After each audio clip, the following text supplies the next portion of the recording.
हीरा व्यवसायी गगन की इकलौती बेटी रमा जवान हो गई थी। लाड प्यार में पली रमा कद काठी से सुडौल और अप्सराओं से सुंदर तो थी ही, साथ ही भारतीय संस्कारों और धार्मिक परंपराओं का पल पल ख्याल रखती थी। गगन और उसकी पत्नी मीना को बेटी की शादी की चिंता होने लगी। साथ ही खुद के अकेले हो जाने की शंका भी मन को कचोटती। पर क्या करे, बेटी तो पराया धन होती है। सोच दिल को ढांढस बंधाते हुए रमा के लिए शेरगढ़ के चौधरी भवानी प्रताप के बेटे सुरेंद्र प्रताप का रिश्ता ढूंढा। इलाके में चौधरी का बड़ा नाम था, अतः खुद की हैसियत से ऊपर जाकर बेटी की खुशी की सोच गगन ने चौधरी से बात की।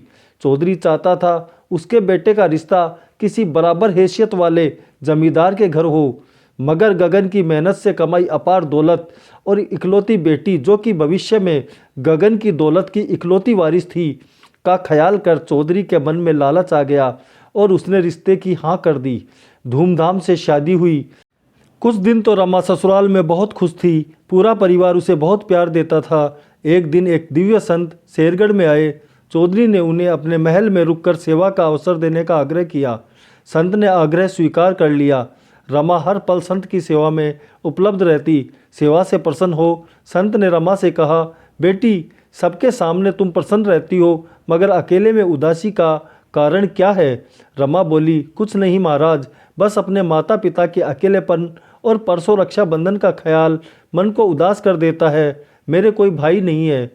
संत ने कहा, बेटी चिंता मत करो, श्रावण का महीना है, भोलेनाथ ने चाहा तो तुम्हारी श्रद्धा भक्ति बेकार नहीं जाएगी। ये कहकर संत ने अपने झोले से 2 फल निकालकर रमा को दिए और कहा, इन्हें अपने माता पिता को देकर उन्हें कहना पूर्णिमा को चांदनी की रोशनी में इन्हें ग्रहण करें। तुम चाहती तो अपनी सूनी गोद भरने का आशीर्वाद मांग सकती थी, मगर तुम्हें माता पिता का ख्याल पहले रहा, यानी निस्वार्थ सेवा का फल अवश्य मिलेगा। पर इसका जिक्र माता पिता के अलावा किसी से न करना, क्योंकि तुम्हारी सास ने मुझसे तुम्हारी सूनी गोद भरने के आशीर्वाद का निवेदन किया था। रमा रक्षाबंधन के बहाने मायके गई और वो फल माता पिता को दे आई। भगवान की कृपा से 47 की उम्र में गगन के घर खुशियों की बरसात हुई और एक बेटे का जन्म हुआ। जहां रमा खुशी से पागल हुए जा रही थी, वहीं गगन की दौलत पर नजरें जमाए चौधरी के परिवार के जैसे सपने बिखर गए थे। एक तरफ आधी उम्र पार कर गगन की दौलत का वारिस आ गया, दूसरी तरफ शादी के 2 साल बाद भी चौधरी का आंगन सूना था। रमा को मायके की तरफ से खुशी मिली तो ससुराल में उस पर अत्याचार शुरू हो गए। बेटे के जन्मोत्सव का निमंत्रण देने आए गगन को बेटी से मिलने भी न दिया गया। रमा के जन्मोत्सव में जाने की अनुमति मांगी तो चौधरी ने उसे एक पुड़िया देते हुए कहा, एक ही शर्त पर तुम वहां जा सकती हो, इस पुड़िया को गगन के बेटे के दूध में मिला दो। रमा ने पुड़िया ले ली और अपने पिता को एक पत्र लिखा कि आपने जिस घर में मेरी शादी की थी उन्हें मुझसे ज़्यादा आपकी दौलत से प्यार था। अपने सास ससुर और पति के नाम पत्र लिखा, मैंने संत महाराज से आपके आंगन की खुशी के बजाय पहले पिता के आंगन की खुशी मांगी। मैं आपकी दोषी हूँ, मुझे माफ़ कर देना। मैंने सोचा था कि मेरी तो अभी काफ़ी उम्र पड़ी है, गोद भर जाएगी, मगर माता पिता को बुढ़ापे का सहारा चाहिए। हो सकता है मेरी सोच गलत हो, पर मैं अब अपने ही हाथों से अपने माता पिता की खुशियों का गला नहीं घोट सकती। ये लिखकर रमा ने वो पत्र बिस्तर के नीचे रख ससुर की दी पुड़िया अपने दूध में मिलाकर पी ली। सुबह चौधरी को रमा की मौत का पता चला तो वो आनन फानन में उसके अंतिम संस्कार की तैयारी करने लगा। लेकिन घर के एक नौकर मुरली को शक हुआ। उसने एक पीसीओ से गगन को फ़ोन कर सारी बात बताई। बेटे के जन्मोत्सव की तैयारी कर रहे गगन पर बेटी की मौत की खबर सुन जैसे पहाड़ टूट गया। वो निढाल हो गिर गया, मगर तुरंत ही भावनाओं को कंट्रोल कर उसने अपने मित्र एसपी राठौड़ को फ़ोन किया। गगन जब तक वहां पहुंचा, एसपी राठौड़ महिला पुलिस के साथ वहां पहुंच गए थे।